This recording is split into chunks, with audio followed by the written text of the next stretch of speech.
Hello, everyone, and welcome to another edition of the High Noon Hot Seat, brought to you by High Noon Podcast.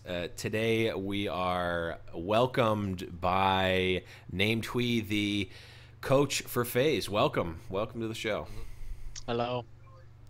Thank you so much for being here. So let's just start it off just like we normally do. We usually ask you a little bit about your beginnings in gaming. So how did you get started into gaming, and what got you into gaming? Okay, when Overwatch started closed beta, I got my account in I think it is second closed beta. So I started playing Overwatch 2016 February. So I played like until from that. So I'm keep playing, and I just not in competitive, like more fun. So after that, on July 2016, there was a tournament in China, like named as Nexus Cup. So I had the chance to cast that tournament, like in Korean language. So, but it was like just for me, it is like for fun, you know. Yeah. But I got so many viewers, like it was my just first streaming, but it was like more than 1.5K viewer. So and the viewers are very happy for my cast and commentation. So after that, then I was in the university. I'm studying about computer science, but actually I don't like it. So I just decide to I'm sharing I'm going into the Overwatch as a caster commentator. So yeah, that is my first start from Overwatch scene. So Gotcha. So you just kind of stumbled into some success starting with the Chinese Nexus series streaming. So that's awesome. And before Overwatch, did you play games when you were younger, or was there any other games that you played before Overwatch? Yeah, actually, I was playing PC game when I was in like 3 years. So I played with very very long ago. Like my first game is prehistoric, you know, those game. I played, prehistoric, and after I grow up, I played World of Warcraft so many times. I played We World of all Warcraft did. like 7 years, and I played like I only played like PvE late, and after that I played League like 5 years, and I was in the Diamond and Master and something like that. And after that I played some CS:GO, and then played Overwatch. Nice. Now that you've moved into coaching, can you tell us a little bit about how much you get to actually play the game yourself, and what's your personal SR at right now? Oh, SR, yeah. The Overwatch first season is I played Overwatch as the most competitive, so I got 79 point in SR in season 1, and after that I did my job as starting as a commentator and caster. So after that it is my job now. So Overwatch. So I didn't play much that lot. I just played like doing the placement, and I got like 3.6K. Actually, I'm learning a game, the watching the games. You know, I'm like a kind of watching the game more and learning it. I don't play that much now, so my skill rating is now like Diamond and Masters and something like that. See, Death, it's not that bad to only play your placements and be. Yeah, I think he might get to VOD review with higher caliber teams and players than I do, though. So he's getting better while staying at that same SR that I'm struggling and trying to break out of. So, but moving the conversation a little bit more towards your role with Faze specifically, can you tell us what your kind of your duties and your job is within the organization?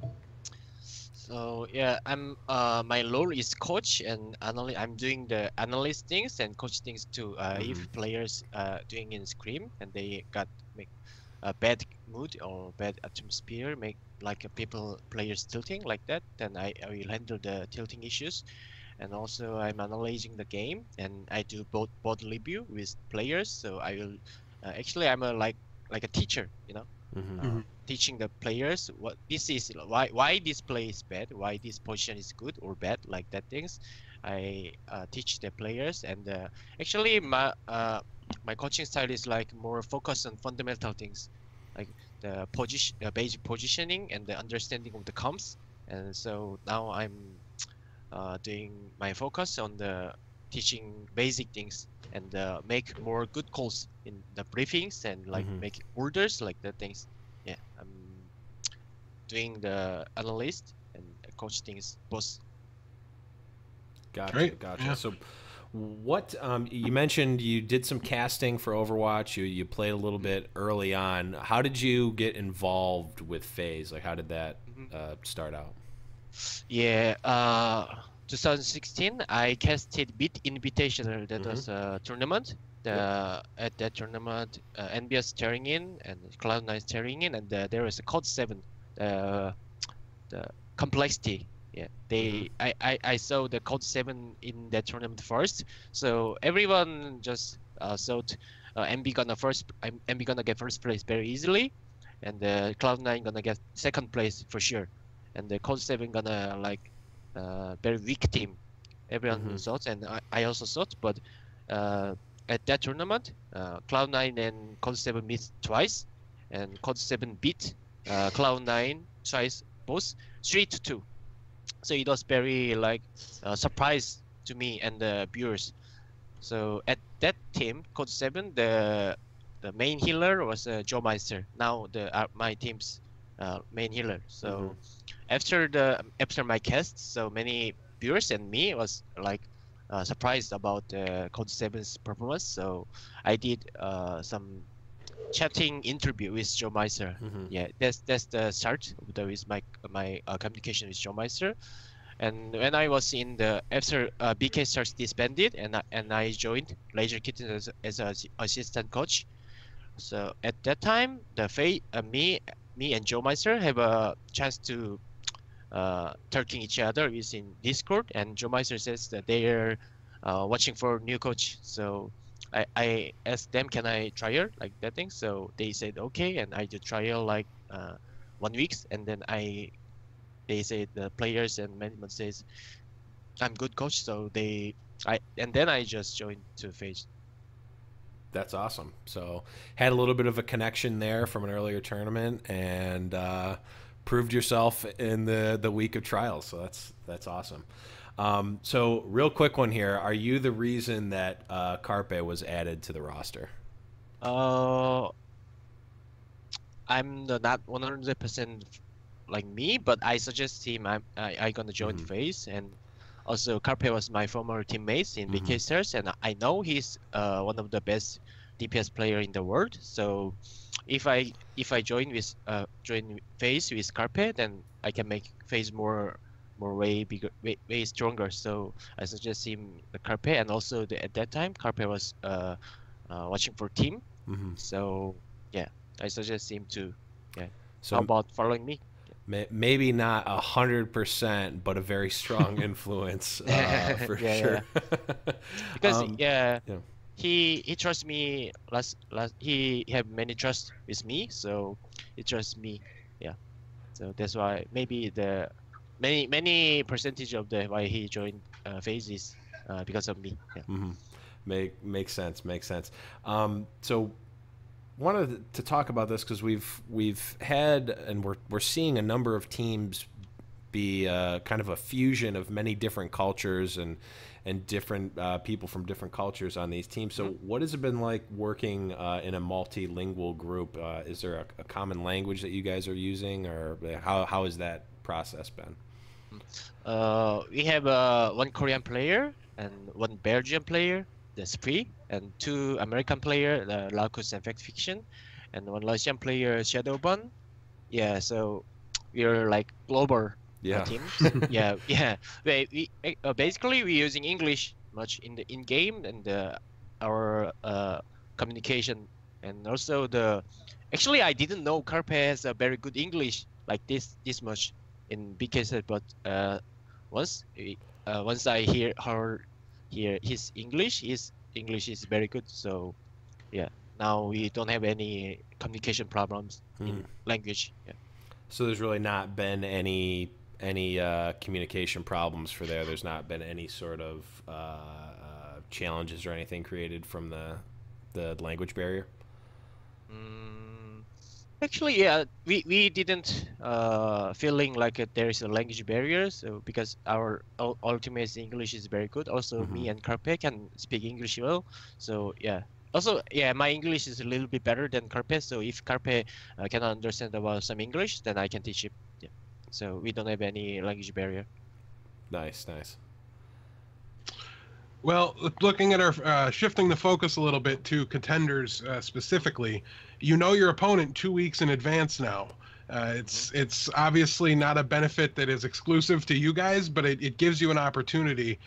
Can you tell us, what do you guys make specific game plans for the teams you're going up against, and what is that process of developing that game plan like? Yeah, actually, I analyzed our opponents, and I'm making like some special stress, but I'm focusing about the more basic things. The basic thing is the understanding of the comp and understanding of the map, and like this comp against this comp, we playing like this comp, and they opponents playing like this comp. Then what we have to do, the like in the strat, the like without changing hero, we can make counter strat against this comp. So I'm focusing about teaching more fundamental things and basic things about the basic understanding of the game. So actually we don't make much about more specific stress than we making more. I'm trying to make more players have more understanding. So yeah, actually there's no special strat. Also in Korean Overwatch scene, and players and teams, they all know about the root advantage and making the plan about the legal as ultimate situation. So all Korean teams do, but I don't think all NA teams do. Some NA teams do, but some NA teams not. But actually, this is very important in Overwatch. So I'm very focused about making good plans in like making our ultimate and enemy's ultimate, and making good plans and making like dry fight and something like that. And I'm trying to understand players about that, the ultimate advantage. That's the most focused thing. Great. Well, you mentioned the ultimate advantage, and that's a perfect segue for our next question here, which comes from Prodigy Matt. There's a new podcast out with Dogman and Reinforce, and they had Kai on this week. It's called The Ultimate Advantage. And Kai is quoted on there as saying that Faze is probably the team that is closest to catching up with them being envious in terms of the level of play. How do you guys think you compare to them, and how do you feel about that comparison being made by Envy's head coach? Yeah, Kai is a good coach, and he have a good understanding of the game. So yeah, we are doing making more efficient ult economy and also advantage. So we are making the like more further plan. The making our plan as for example, we playing in payload map. That we can make the plan as a like only one fight. We can plan more like 2 more fight and 3 more fight. It is depends on where is the payload situation. We can decide making the plan as if we lose this fight, then we can make 1 more fight in this point. That is the basic thing about our ult economy. And so if we decide we can lose this fight, then we can dry fight like that things. Yeah. Actually, it's like very complicated. I can explain here about our things, but it is very important in Overwatch, and also it depends everything, composition and map and the situation of what we have and what they have. Also the most important thing is the remaining time. Yeah, payloads payload's location and the map and our comp and enemy's comp, and the remaining time it is all mixed, and we can make the most efficient plan. Actually, it is we are trying to make us perfect, but our team is not perfect now. So I'm trying to teach more about the ulti economy and making good plan. So obviously your alt management, your alt economy management is a big focus for you guys at a high level for playing. What about Envious? Do you think, like, what do you have a game plan maybe for Envious? Is it like, what do you guys think you're going to need to do in order to be able to take them down? Actually, our goal is beat Envious, but I think it is very hard because Envious is very good team, and they also have a good ulti advantage, and they know their players know about the ulti advantage and ulti economy. So I have to teach and make understand more about the fundamental thing of the ulti economy and advantage to our players, and also for my side, the strongest thing about Team Envious is they have a Taimu, and in fact they have very strong two dealers, and also Chips. Chip Shen is a very like one of the best defensive support. You know what I mean? Yeah, he's not like aggressive, but he's always trying to stay alive to their teammates. He's very good kind of flex support style. He literally never stops healing. Yeah, that's right. Yeah. So the Taimu and effect is very strong thing. Is Taimu is definitely one of the best. His scan, so his Widowmaker always can make like more variables. Always can have a potential to get a surprise pick. So if he got surprise pick, actually if enemy team gets surprise pick to our team, then it is very hard to that can make our team's plan screwed. Yeah, we have to watch out about that the Taimu's pick about the McCree or Widowmaker, and also Effect is one of the best tracer in the world. So we have to check him always and have to protect our support more. Yeah. So to try to kind of just connect the dots there, it sounds like you need just perfect positioning and discipline throughout the entire match to have any chance against them, because otherwise they will just capitalize on any little mistake like that. Yeah, it's definitely going to be a tough one, but you're going to have at least two big bearded guys rooting for you against them for sure. Let's shift focus a little bit to Overwatch League. I know we mentioned before we're not gonna grill you on any specifics. We already got the big red letters no for that, so no surprises here. But more in general about Overwatch League, maybe not specifically about Faze, but just you as a coach thinking about strategy for Overwatch League. We've talked about the different uses for coaches in Overwatch League, but one of the question is like, how do you think the teams are going to use timeouts in Overwatch League, like being able to use timeouts and whatnot? Timeout is now the Apex using timeout, right? Yeah, actually timeout is very good. It is very necessary. I think sometimes there is in the layer match in tournament, the hype and if enemy team doing like weird thing to us, it can make us like awkward.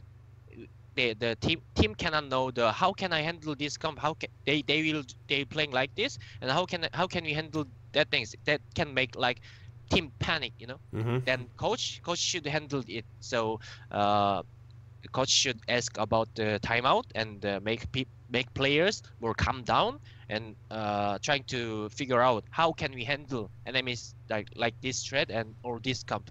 So timeout is very necessary. And also in Counter-Strike matches, the coaches are standing behind of the players and they communication each other in real time, right? So actually for me, I want to do it. Yeah, that would definitely be cool to see the coaches right in there with the players. Yes. For sure. Well, the next thing that we kind of been asking everybody that's come on, because it's a question that fascinates us, is it came out that teams are going to be allowed to hold up to 12 players now. So how would you handle the 7 through 12 spots on your roster? Would they be, specialists for specific heroes? Would you have a full substitute team? Would you only carry 3 people? We've heard a huge variety of answers here, so we just have kept asking everybody. Yeah, actually, the 12 players is, I think it is too much, too many for the. So I think the 10 players is 10 or 9 or 10 players is enough, because the we can take the one more substitute as a lore, like tank lore substitute, and DPS and support lore substitute, and we can teams can take also the one more DPS, like Joker, like the one hero trick, like in King's Row defense, actually Junkrat is very good, so the team can take like a Junkrat specialist and steering only using in the King's Row like that maps. So actually if team can have like more specialized in one hero and take that player, then they can make more enemy team more like have to more think about that. They have this player, then they can make like this threat on the specific map. So the enemy teams have to think more about their threat that can give advantage for their team. So and like there is for example, a main tank. The main tank is now Winston and the Reinhardt, right? Some main tank players is good on Reinhardt, some players are good on Winston. So they have to make sure about the one main tank is good on Winston, one main tank is good on Reinhardt, and they can switch the like specific maps. Yeah. So I think they have to get more substitutes, can make more team stronger, and make the opponents have to think more. Yeah, that's the very good advantage for their teams. All right, and the next question here is, if you were to be in control of an Overwatch League team, would you approach recruiting any differently than you have so far throughout your time with Faze and through other Overwatch teams that you've been on? If I can make actually, I have a thought about the best Overwatch League roster now. Actually, this is the business secret, so I cannot tell about the exact name of the players. So, but I have some idea about the roster. So actually, there is some Faze players in there and some other players in there, but it's secret, so I cannot tell. Ooh, juicy! Just dangling some juicy secrets in front of us. Are there any qualities that you would value? Like, do you value the qualities of the players differently, like without getting into specifics about who? Yeah, this is a very good question. Actually, for me, as a to be a real professional player, for the fundamental thing is they have to be a real good person. As a person, good person have to be good person, and then after that they have get the professional mind. Have to get real professional mind, and then about the I think about the performance. Be a good person, and then have a good professional mind, and then they can be a real good professional player. And also I really think important about the mechanic. Mechanic is the little basic thing. If player don't have enough mechanic, then they cannot make more improvement. So Right. I see the basic mechanics, and then I like very smart player. The players, some players have a very smart brain, or they have a instinct about the understanding of the games. So I see the players play, then I can know this guy is using his brain when he's playing. It's very important. So I like smart players. Makes a lot of sense. He doesn't like you, Blevins. Yeah, he doesn't like me. That's okay. I'm not trying out for any Overwatch League teams as a player, at least. They don't take platinum players in the Overwatch League anyway. So, yeah. And also you actually have to play the game to get on a little the team bit, too, just a little bit. But we'll shift gears a little bit, and just want to get your thoughts on what do you think of the Korean Overwatch scene compared to NA right now? Actually, I casted first time is the 2016 July at that time, and in the 2016, actually it is certain that the Western scene is way stronger than Korean scene, but Korean scene is improved really fast. So now Yeah. I think like C9 Kongju, all the Lunatic Eye, and like Runaway, and there's many good Korean teams in there. I think for now, their Western scene and the Korean scene have a difference, like the ultra advantage and that things, you know. So I think for now the Korean Overwatch scene is more like little more slightly stronger than Western scene, and also why the reason is I think now I'm in the coach of the Western team, so I feel like there is a like cultural difference in the Western team and Korean team, and also the Korean culture is like more helpful about making a good team. Like, you know, in Korea there is more respect to the older ones, right? You guys all know, I think. So if actually in Western team, someone is older and someone is younger, they are like equal, right?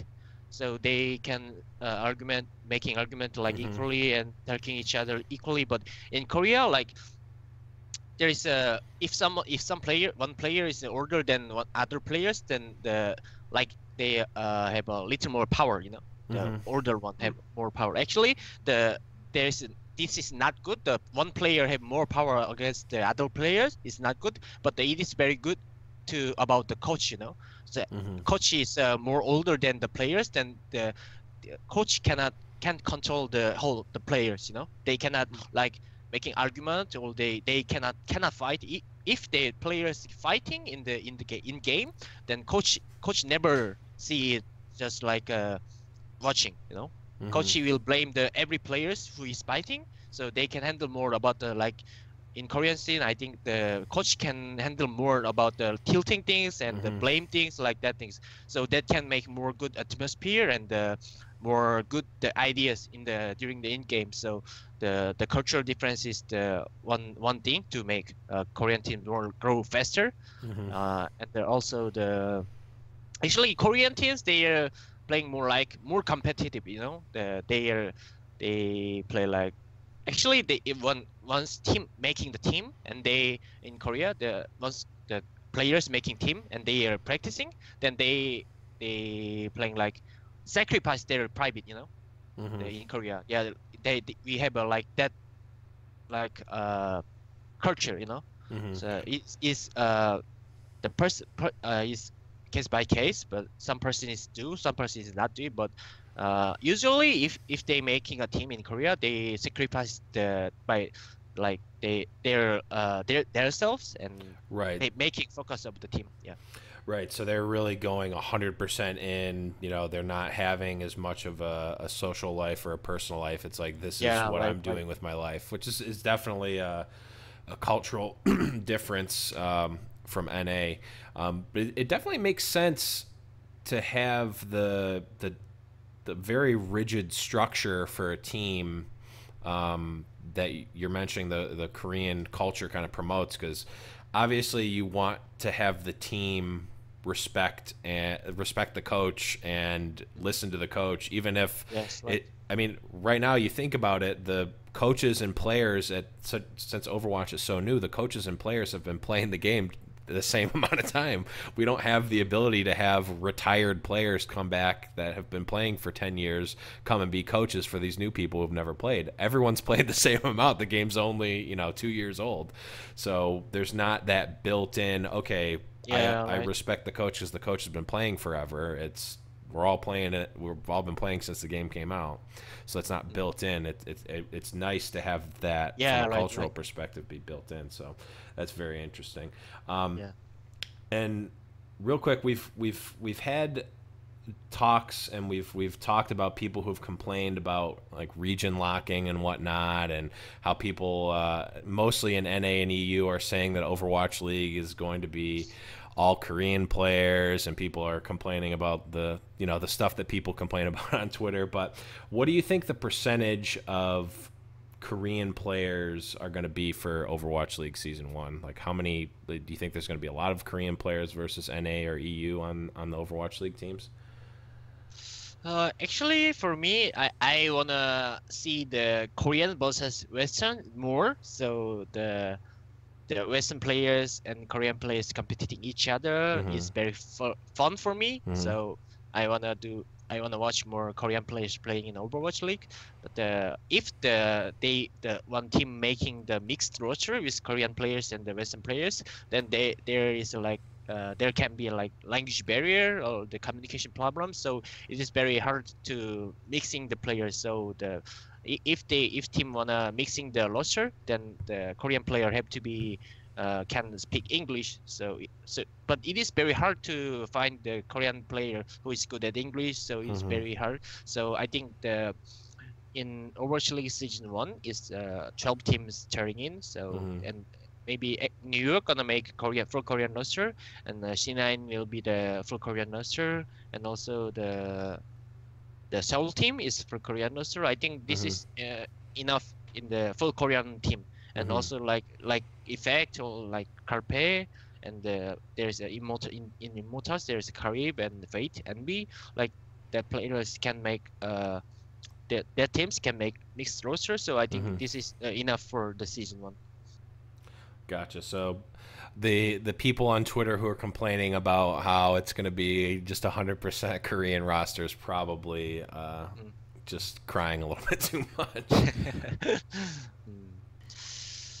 Well, I think they're usually crying a little bit too much, to be perfectly honest. But can you tell us, have you specifically been contacted by any OWL teams looking to sign a coach? You obviously don't have to give any specifics or your interest, but have they been calling you?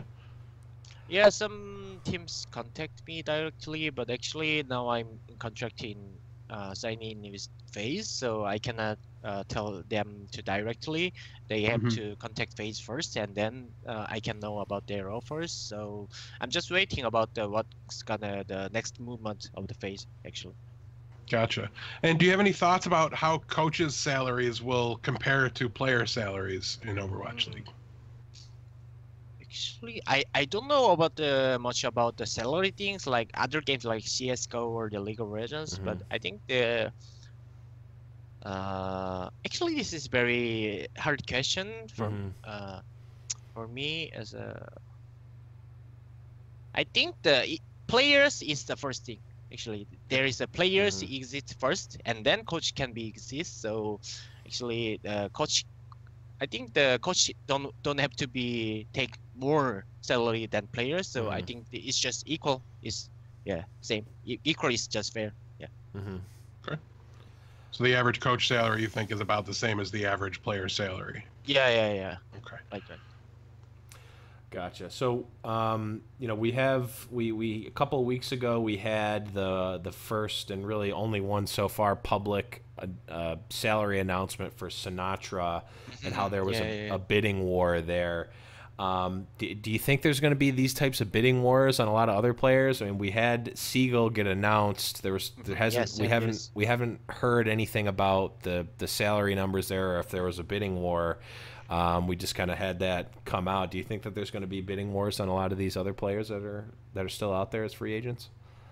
Yeah, I think Sinatra got 150K in year, but I think the other players can make more money than Sinatra. So I think some players can make like more than 200K or 250K, even 300K can make players can make. So we have to see. What's gonna happen? Yeah. For sure. Do you think we'll eventually see like $1 million contract? Like, do you think that'll ever happen? $1 million contract for an Overwatch League player? I think $1 million contract is not in Overwatch League Season 1, but if the Overwatch League gonna more bigger and bigger and get more viewers and more population, then it can be, I think. Interesting. Yeah, we've heard a number, the full spectrum of answers for that one too. We've heard people say that Sinatra was the top. We heard Sinatra was probably the lowest. We've heard all sorts of things. So it's a very interesting topic for us. But shifting gears a little bit more at the team level, for an Overwatch League team, maybe they have a full 12 roster. Maybe it's only the 9 to 10 that you talked about. But how much, if you've got a full Overwatch League team, how many coaches and analysts do you think that full roster would need?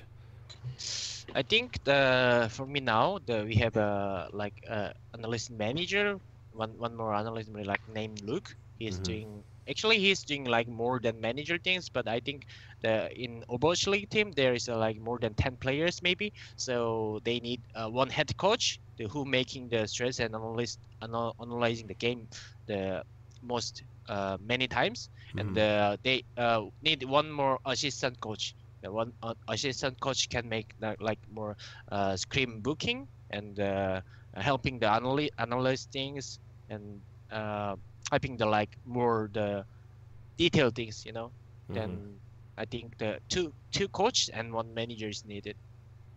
Gotcha. So that makes a lot of sense. I think that's kind of what we've been hearing. And the last thing that we really have is we've asked this one a lot too. But is there anything you can think of from the spectator view that needs to be improved for Overwatch that would help you as an analyst or even the viewer experience? Like what do you think we need from the Overwatch, I guess the client itself, to make the viewing experience better for either you or for the fans watching? You mean the spectating system, right? Yeah. Yep. I think if in spectator mode, I think if Blizzard give to spectator the minimap who can only see the spectator is very more helpful to watch. I think actually the observing is very hard in Overwatch.